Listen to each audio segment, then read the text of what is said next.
Bismillahirrahmanirrahim. Alhamdulillahi Rabbil Alamin.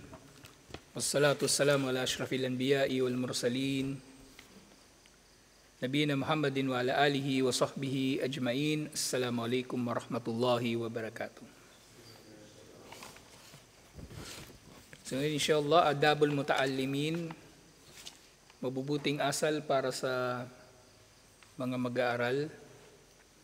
So tiyatalakay pa rin natin yung introduction ni Sheikh Ahmad bin Abdullah Al-Batili. At tinatalakay pa rin natin yung sa kanyang introduction yung ikhlas. Kasi mahaba yung chapter niya tungkol sa ikhlas. Actually, maikli lang naman na hindi naman ganun kahaba. Pero marami itong magagandang kahulugan. Alhamdulillah.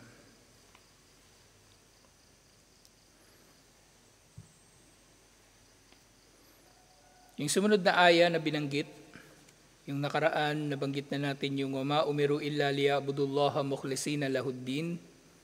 Hindi sila pinag-utusan liban na lamang upang sambahin si Allah ng nag-iisa at walang katambal sa relihiyon.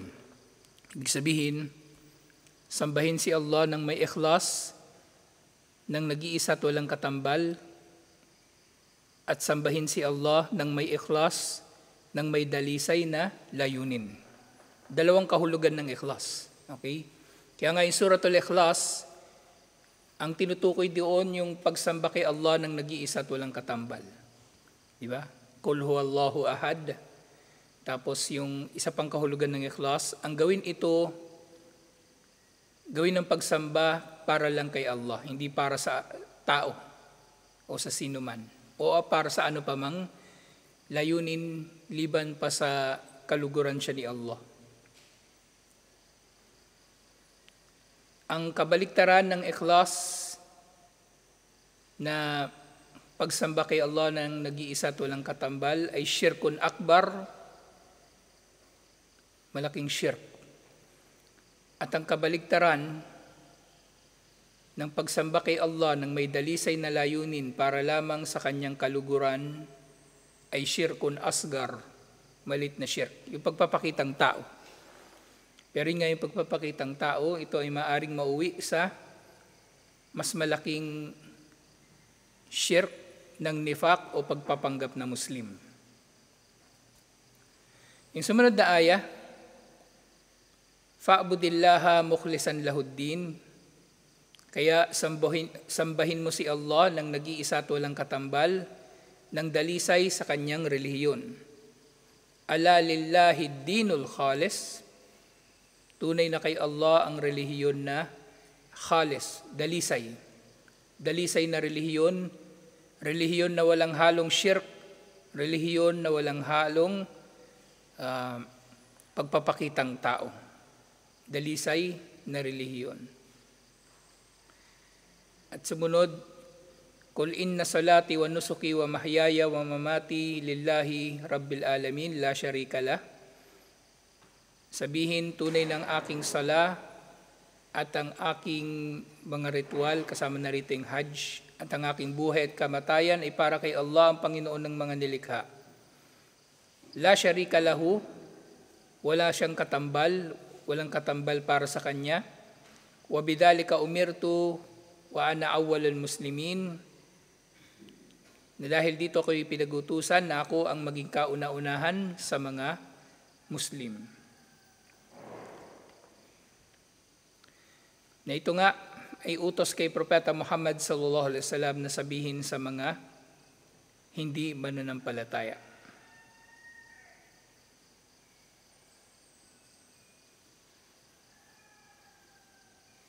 At sumunod na aya, nire-review lang natin yung yung ikhlas, yung natalakay natin nung nakaraan. Wawassa biha Ibrahim banihi wa Yaqub. Naghabilin si Ibrahim sa kanyang mga inapo, sa kanyang mga anak at angkan, at gayon din si Yaqub. Sinabi nila, Ya baniya, inna Allah astafa lakumuddin, o aking mga Anak, aking mga ina po, tunay na si Allah ay naghirang para sa inyo ng relihiyon. Fala tamutunna illa wa antum muslimun. Kaya huwag na huwag kayong mamamatay, liban na lamang na kayo ay mga Muslim. Sa sumunod na bahagi, sinabi, I'lamu, wafaqani Allahu wa iyyakum wa lakum khair. I'lamu, wafaqani Allahu wa iyyakum likulli khair.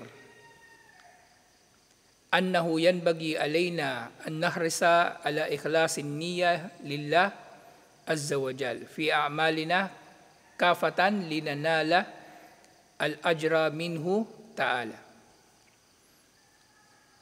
Dapat nating malaman, sinabi ni Sheikh, dapat nating malaman lahat-lahat tayo, gabayan nawa tayo ni Allah at gayon din kayo tungo sa, gabayan nawa ko ni Allah at kayo rin tungo sa lahat ng kabutihan.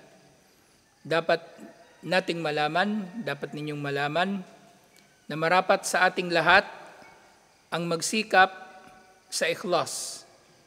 Magsikap sa pagkakaroon ng dalisay na layunin para kay Allah subhanahu wa ta'ala sa lahat ng ating mga gawain upang makamit natin ang gantimpala nito mula kay Allah subhanahu wa ta'ala. Hasab ikhlasina wa qiyamana bil a'mali wafku mayurdi. Na makakamit lamang nga natin ang gantimpala ng mabubuting mga gawain kung ang pagsasagawa natin ng mga ito, ng mga gawain na ito, ay kinalulugdan ni Allah. At paanong kalulugdan ni Allah ang isang bagay?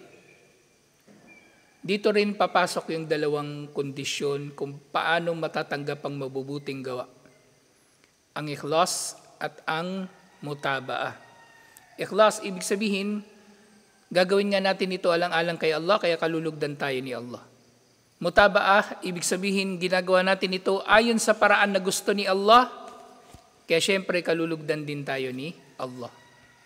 Hindi pwede na yung tao, maghahangad siya ng kaluguran ni Allah, pero mag-iimbento naman siya ng kanyang sariling gawaing pagsamba. Hindi pwede. Kailangan dalawa ito na magkasama, inshallah.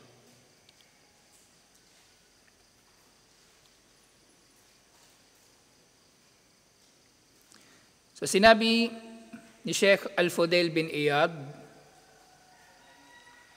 sa iba pa ito dun sa Qadi Iyad na natalakay natin. So si Qadi Iyad,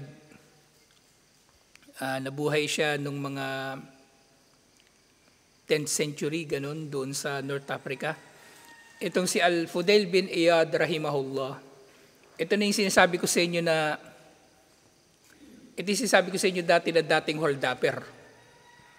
Dati siyang hold-upper, dati siyang nang-hijack ng mga caravan. Yun yung racket nila dati. Pero alhamdulillah siya ay nagpakamatuwid at nag-aaral at siya ay isa sa mga kinikilalang maalam sa Islam. So sinabi ni Al-Fudail bin Iyad rahimahullah na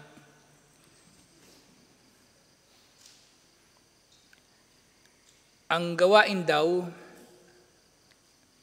kumbaga ipinaliwanag niya yung isang aya, alladhi khalaqal mauta wal hayata liyabluwakum ayyukum ahsanu amala. Ito yung nandun suratul Mulk. Tabarakalladhi biyadihil mulku wa huwa ala kulli shay'in qadir. Maluwalhati si Allah na nasa kanyang kamay ang paghahari sa lahat ng bagay at siya sa lahat ng bagay ay may kapangyarihan. Alladhi khalaqal mauta wal hayata, ang siyang lumikha sa kamatayan at buhay, liyabluwakum, upang subukan kayo, ayyukum ahsanu amala, kung sino sa inyo ang magiging mabuti sa kanyang mga gawain. So isa sa mga layunin kung bakit nilikha ni Allah ang mga tao ay para subukan kung sino sa atin ang magiging mabuti sa ating mga gawain. So, pinaliwanag ito ni Al-Fudail bin Iyad, rahimahullah. Sinabi niya, ang mabuting gawain na ito, huwa akhlasahu wa aswabuh. Ang mabuting gawain na ito ay ang pinaka dalisay at pinaka matuwid. Actually, itong dalawa na ito lang din yung dalawang kondisyon upang matanggap ang mabubuting gawa ng mga tao.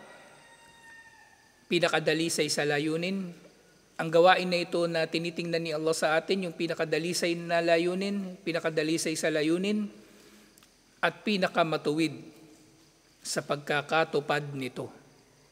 So, ibig sabihin, yung mga gawain natin, bago pa natin ito ipagmalaki o ipagyabang sa iba, o dahil dito isipin natin na tayo ay banal, o mas nakakaangat sa iba, o mas mabuti kaysa sa iba, tiyakin natin na ito ay ginawa natin ng may ikhlas at ginawa natin ito na ayon sa sunnah ni Propeta Muhammad sallallahu alaihi wasallam. Yun ang gawaing matuwid. Hindi yung pag-arte lang na ikaw ay matuwid. Kasi kung totoo ka naman matuwid, hindi mo naman pagmamalaki ang iyong pagiging matuwid. Alhamdulillah. Kaya wala akong tiwala dun sa mga yung mga nag-aangkin ng ikhlas, mga mahiling mag-aangkin ng ikhlas. Wala yun, puro drama yun. Kayo maniniwala sa mga tarantadong yun. Puro yun arte. Hindi inaangkin ang ikhlas. Yun ay, kumbaga, wala nang saysay na malaman ng tao na ikhlas ang ginagawa mo. Ang pinakadapat makaalam nito si Allah. Okay? Kasi mga munafik, yun yung unang trabaho nila. Ang mag-angkin ng kabanalan. So nagtanong yung mga tao, muli kay Al-Fudail bin Iyad, sinabi nila, Ya Aba Ali, yung kunya ni Al-Fudail bin Iyad ay Abu Ali. Yung kunya, ito na yung kumbaga nakagawian sa Arabic. Kung ano yung pangalan ng anak mo na usually pinakamatandang anak na lalaki, yun yung magiging kunya mo. Okay? So yung pinakapanganay na anak marahil ni Al-Fudail ay Ali ang pangalan, kanyang pinangalan o itinatawag sa kanya ng mga tao ay Abu Ali.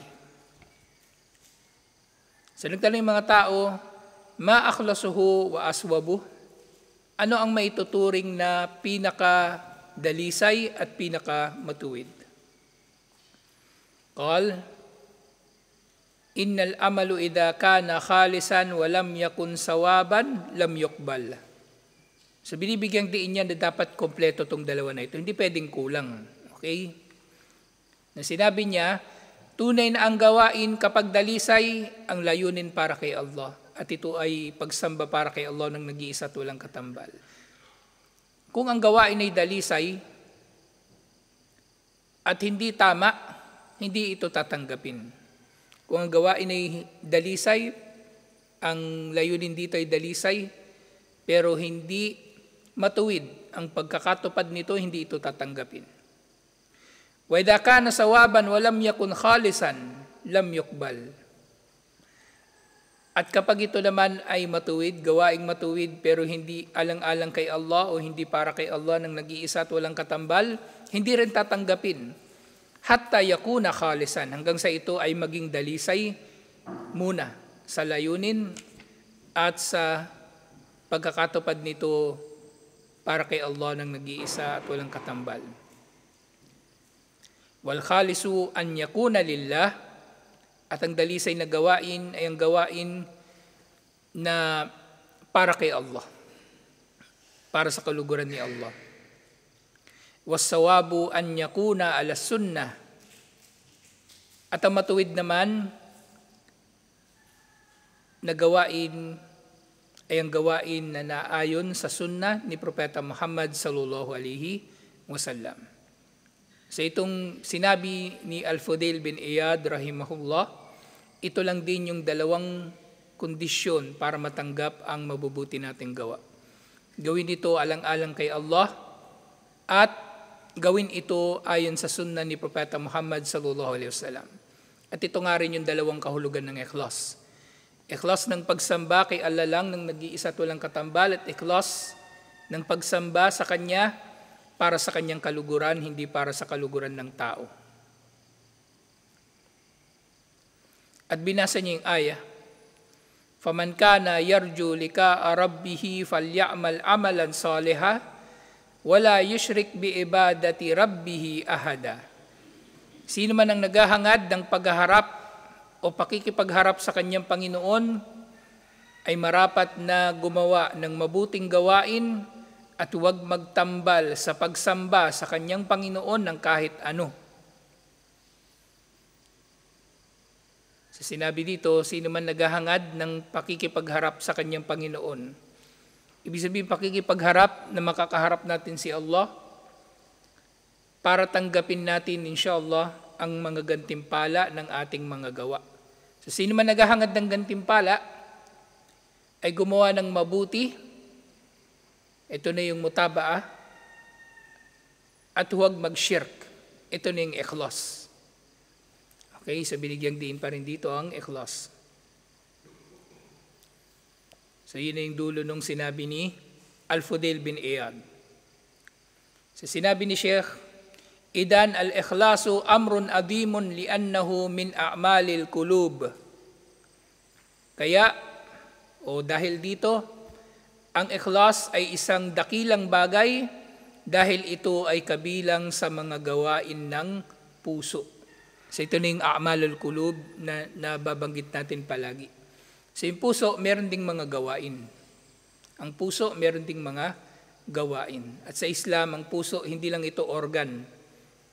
Okay? Hindi lang ito lugar ng damdamin. Hindi lang ito yung nai-in love.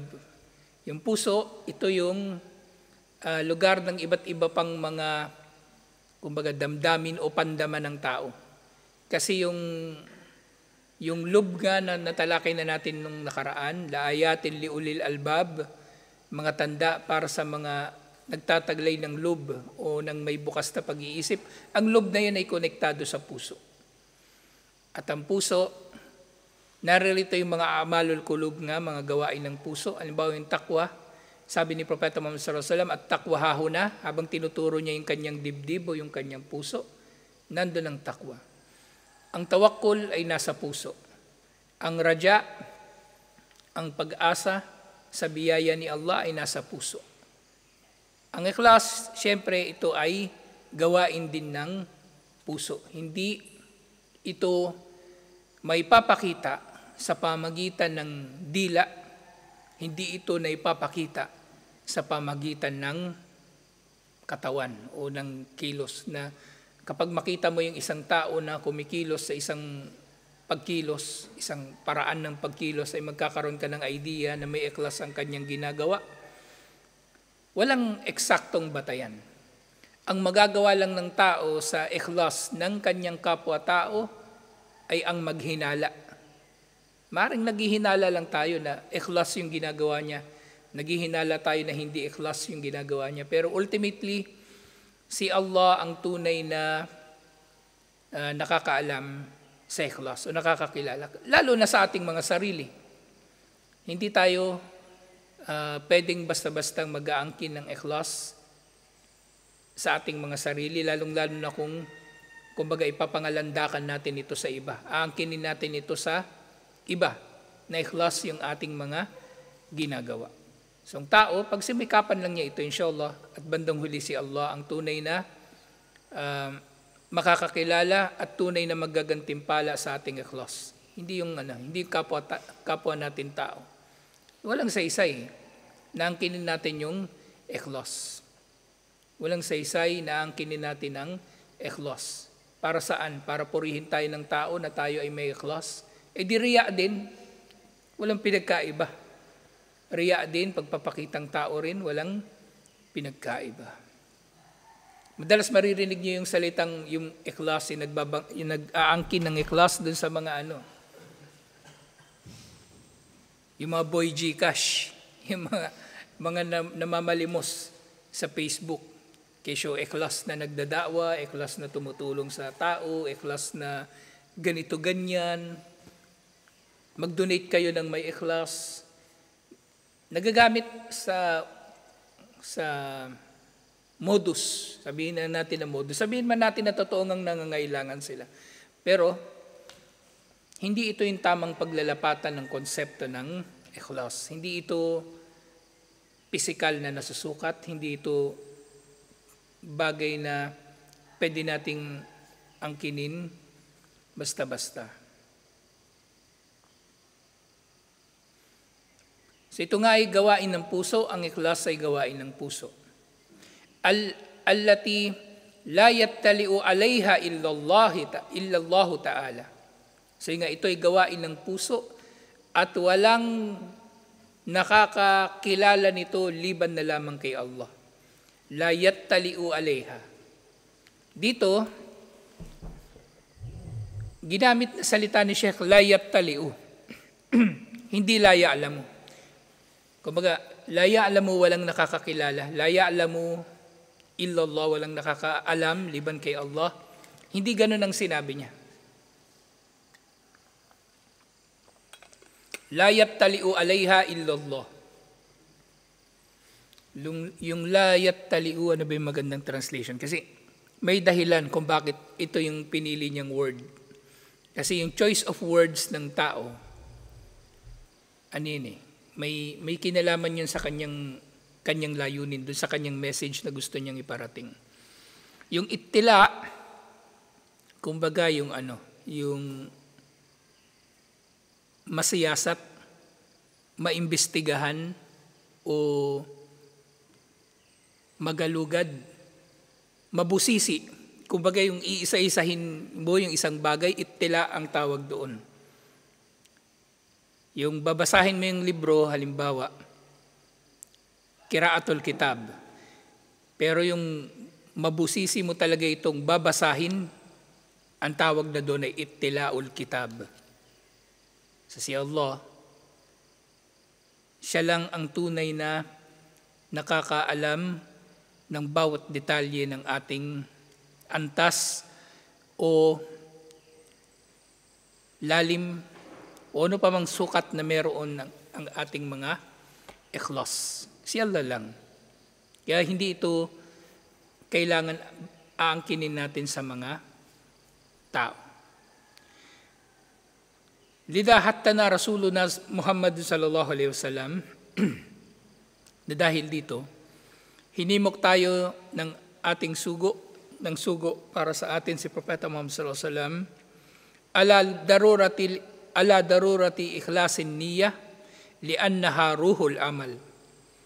Hinimok tayo ni Propeta Muhammad sallallahu alaihi wasallam tungo sa kahalagahan ng ikhlas ng ating mga niyya dahil ang ikhlasun niyya, ang dalisay na layunin, ito ang kaluluwa ng mabubuting gawain. Ito ang kaluluwa. Okay? Sa halimbawa man na imagine natin yung gawain, meron itong physical na katawan at meron itong kaluluwa. So para maging buhay ito, kailangan merong kaluluwa. At kapag meron itong parehong kaluluwa at katawan, ito ay buhay, inshallah. Na itong kaluluwa na ito, fahuwa tabi'un laha in saluha amaluhu wa in fasada amaluhu. Na ang gawain ng tao ay nakasalalay sa kanyang ikhlasun niyya. Kapag tama ang niyya ay nagiging tama ang gawain at kapag mali ang niyya ay mali rin ang gawain. So bakit ganito? Hindi ba pwedeng magkaroon yung tao ng niyya para kay Allah pero mali yung kanyang gawain? Kasi nga, yung tao na kung ang kanyang gawain ay sisimulan niya ng may ikhlas, sisiguraduhin niya na gagawin niya yung mabuting gawain ayon sa sunnah. Sisiguraduhin niya. Kasi nagsimula siya sa layunin na kalugdan siya ni Allah. At kapag naintindihan niya na ginagawa niya yung bagay para sa kaluguran ni Allah, di sisikapin niya na gawin niya ng tama. Kaya nga yung mga gumagawa ng bid'ah, yun, isa pa sila sa mga mahilig mang-angkin ng ikhlas, yung mga gumagawa ng bid'ah. Sa totoo lang, ako, hindi nga tayo pwedeng direktang maghahatol sa ikhlas ni naman. Pero ako, nagdududa ako sa ikhlas ng sino mang gumagawa ng bid'ah. Kasi ang tao na may dalisay na layunin sa pagsamba kay Allah, titiyakin niya na yung kanyang ginagawang pagsamba ay may batayan. Okay? At makikita rin natin na marami sa mga gumagawa ng bid'ah, ito'y ginagawa nila sa paraan na kumbaga makikita ng ibang tao, kumbaga paraan na bongga.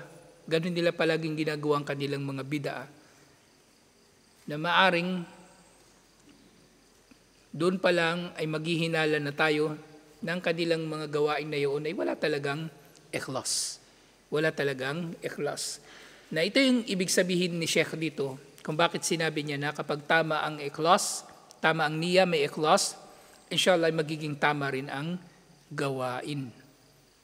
Oo, maaring merong tao na tama ang kanyang ikhlas pero mali yung pagkakagawa. Hindi nakaayon sa sunnah. Pero ang karamihan, kung gusto talaga nila ng mabuting gawain na gumawa ng mabuti, magsisimula ito sa ikhlas. Magsisimula ito sa ikhlas. Dahil kung may ikhlas sila, titiyakin nila na tama ang kanilang pagkakagawa. Titiyakin nila na tama ang kanilang pagkakagawa. Sinabi ni Allah, La khayra fi kathirin min najwahum illa man amara bisadaqatin aw ma'rufin aw islahi bainan nasi wa man yaf'al dhalika ibtiga'a mardatillahi fasawfa nu'tihi ajran 'azima. Sinabi ni Allah, hindi kasi binabanggit sa libro yung yung mga ayah kung saan walang kabutihan sa karamihan sa kanilang mga pag-uusap-usap. Walang kabutihan sa karamihan sa kanilang mga ignadjwa, parang meeting o lalong-lalo na yung mga lihim na pagtitipon. Walang kabutihan sa karamihan sa kanilang mga lihim na pagtitipon, liban na lamang doon sa mga naguutos ng sadaka. Ibig sabihin, nagpapayuhan sila sa isa't isa o nagpaplano ng sadaka kung paano magsadaka. Pero itong sadaka rin na ito sa binigay na kahulugan din sa tafsir. Ito ay sa kahulugan din na lahat ng gawain na matuwid. Sadaka.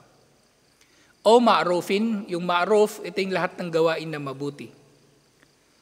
O islahim bainan nas, o pag-aayos sa mga tao, pagsasaayos sa mga tao.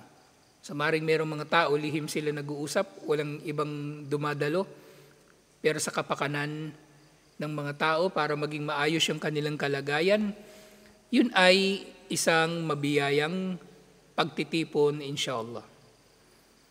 Ibig sabihin, ito yung najwa na pinahintulutan.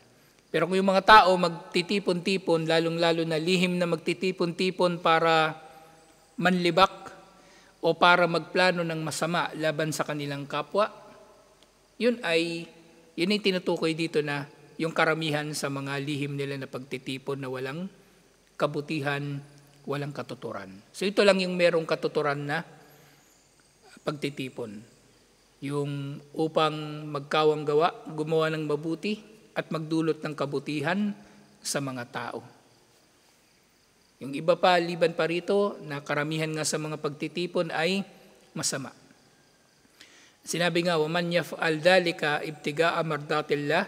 At sino man ang gumawa ng mga ito, itong mga pagtitipon na ito para sa sadaka, para sa kabutihan, para sa kapakanan ng mga tao, at ginawa nila ito para kay Allah, alang-alang kay Allah, sa paghahangad sa kaluguran ni Allah, sila ang tatanggap ng malaking gantimpala mula kay Allah. Ibibigay daw ni Allah sa kanila ang malaking gantimpala. Na dito nga, dinagdag ni Sheikh rahimahullah, فشاهد من هذه الآية قوله تعالى ومن يفعل ذلك ابتغاء مرضات الله فسوف نؤتيه أجرا عظيما, na sinabi ni Sheikh Abdurrahman bin Nasir As-Sa'di, yung tafsir niya dito, na sino mang gumawa nito na naghahangad sa kaluguran ni Allah ay bibigyan namin ng malaking gantimpala. Sinabi niya, فَهَذِهِ الْأَشْيَاء حَيْثُمَا فُئِلَتْ فَهِيَ خَيْرٌ كَمَا دَلَّ عَلَى ذَلِكَ الْإِسْتِثْنَاء.